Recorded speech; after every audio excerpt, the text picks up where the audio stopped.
வணக்கம். 1957ல ஆரம்பிச்சு வரப்போற 2026 வரைக்கும் திமுகவோட ஒரு 69 கால தேர்தல் பயணத்தை தான் நாம இன்னைக்கு அலச போறோம். இது வெறும் நம்பர்ஸ் கிடையாது, ஒரு கட்சியோட முழுமையான ஹிஸ்டரி. எண்கள் எப்பவுமே பொய் சொல்லாது இல்லையா? அந்த டேட்டாவை கொஞ்சம் டீப்பா பாப்போம் வாங்க. இப்போ உங்க மனசுல ஒரு கேள்வி வரலாம். பல வருஷமா நடந்த தேர்தல்களோட இந்த ஏற்ற இறக்கங்களை வச்சு அடுத்து வரப்போற 2026 எலெக்ஷன் பத்தி நம்ம என்ன தெரிஞ்சுக்க முடியும்? இத்தனை வருஷ டேட்டாவை வச்சு எதிர்காலத்தை எப்படி டீகோட் பண்றது? அதான் நம்ம மெயின் ஃபோக்கஸ். சரி, நம்ம பிளான் என்னன்னா, முதல்ல அறிஞர் அண்ணா காலகட்டம், அடுத்து கலைஞர் காலத்துல நடந்த ஏற்ற இறக்கங்கள், அதுக்கப்புறம் மு.க.ஸ்டாலின் அவர்களின் தற்போதைய காலம், அப்புறம் சில முக்கியமான தேர்தல் புள்ளி விவரங்கள், கடைசியா 2026க்கான எதிர்பார்ப்புகள். இதான் நம்ம ரோட் மேப். டைரக்டா விஷயத்துக்குள்ள போயிடலாம். முதல்ல அறிஞர் அண்ணா அவங்களோட காலகட்டம், அதாவது கட்சியோட அந்த ஆரம்ப கால டேட்டாவை மட்டும் இப்போ பார்க்கலாம். ஒரு கட்சியோட வளர்ச்சி எவ்ளோ ஃபாஸ்டா இருந்திருக்குன்னு பாருங்களேன். 1957ல முதல் முறையா எலெக்ஷனை ஃபேஸ் பண்ணி வெறும் 15 இடங்கள்ல ஜெயிக்கிறாங்க. ஆனா அடுத்த 5 வருஷத்துல 1962ல 50 இடங்களை ஜெயிச்சு ஒரு ஸ்ட்ராங்கான எதிர்கட்சியா வராங்க. சரியா 10வது வருஷம் 1967ல 137 சீட்ஸ் ஜெயிச்சு ஃபர்ஸ்ட் டைமா காங்கிரஸ் அல்லாத ஒரு மாநில கட்சியா கவர்மெண்ட் ஃபார்ம் பண்றாங்க. செம்ம குரோத்ல.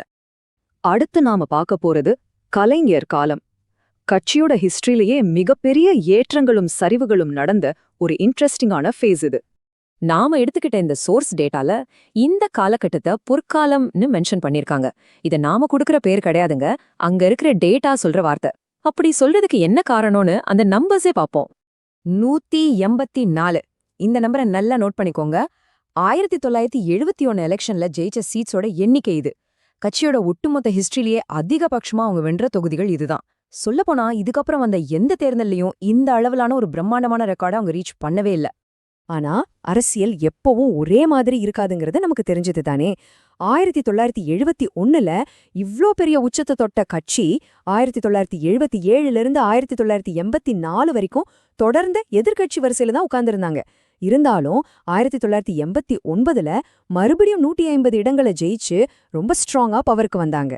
எலெக்ஷன்ல வீழ்ச்சியும் மீண்டெடுதலும் ஒரு சைக்கிள் மாதிரி எப்படி நடக்குது பாத்தீங்களா? இந்த டேட்டால ஒரு நிஜமான ட்விஸ்ட் இருக்கு. எலெக்ஷன் பாலிடிக்ஸ்ல ஒரு மாஸ் கம்பேக்னா இந்த நம்பர்ஸை தாராளமா சொல்லலாம்.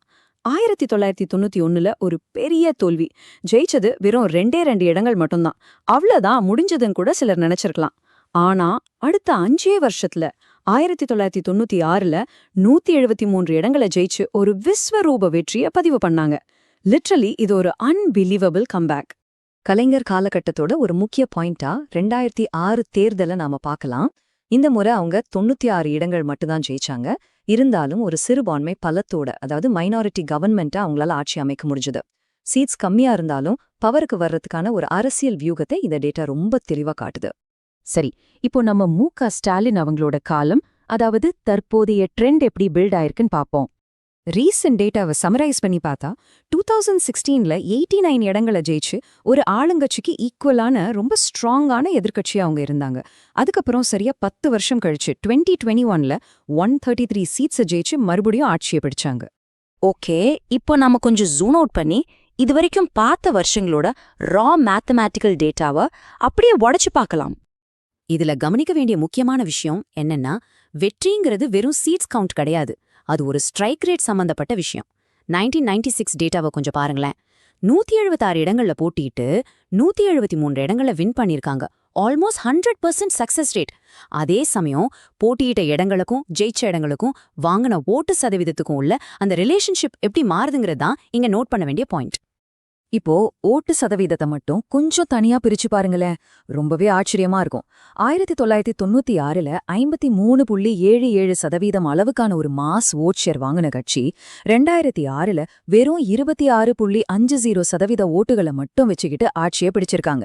இப்போ ரீசெண்டா 2021ல அது 37.70% அப்படிங்கிற ஒரு ஆவரேஜான இடத்துல நிக்குது. சோ வெற்றிக்கான அந்த மேஜிக் நம்பர் காலத்துக்கு ஏத்த மாதிரி எப்படி பயங்கரமா ஃபிளக்சுவேட் ஆகுது பாத்தீங்களா? இப்போ நம்ம எக்ஸ்பிளைனரோட ஃபைனல் பார்ட்டுக்கு வந்துட்டோம். பாஸ்ட் டேட்டால இருந்து ஷிஃப்ட் ஆகி இப்போ எதிர்காலத்தை பார்க்க போறோம். 2026 எதிர்பார்ப்புகள். இப்ப நம்ம பார்த்தோம் இல்லையா, இந்த 69 வருஷ டேட்டாவை தான் இப்ப பொலிட்டிக்கல் அனாலிஸ்டும் தீவிரமா ஆராய்ச்சி பண்ணிட்டு இருக்காங்க. இந்த எலெக்ஷன் சைக்கிள், vote ஷேர்ல நடந்த இந்த வைல்டு ஃபிளக்சுவேஷன்ஸ் இதையெல்லாம் பேஸ் பண்ணி தான் வரப்போற 2026 தேர்தல்ல திமுகவோட பெர்ஃபார்மன்ஸ் எப்படி இருக்குன்னு அவங்க ஒரு எக்ஸ்பெக்டேஷனை பில்ட் பண்றாங்க. வெறும் 15 இடங்கள்ல ஆரம்பிச்சு 184 வரைக்கும் ஒரு பெரிய உச்சத்தை தொட்டு மறுபடியும் வெறும் 20 இடங்கள்னு சரிஞ்சு இப்போ 133 இடங்கள்னு ஒரு நிலையான ஆட்சியை அமைச்சிருக்காங்க. இந்த 69 வருஷ வரலாற்று ரோலர் கோஸ்டர் டேட்டாவை வச்சு பார்க்கும்போது 2026 எலெக்ஷனோட முடிவு என்னவா இருக்கும்னு உங்களுக்கு தோணுது? இந்த ஹிஸ்டாரிக்கல் சார்ட்ல அடுத்த புள்ளி எங்க வைக்கப்படும்? கொஞ்ச நேரம் யோசிச்சு பாருங்க. மீண்டும் இதே மாதிரி ஒரு சுவாரஸ்யமான டேட்டா அலசல்ல நாம சந்திக்கலாம். பாய்.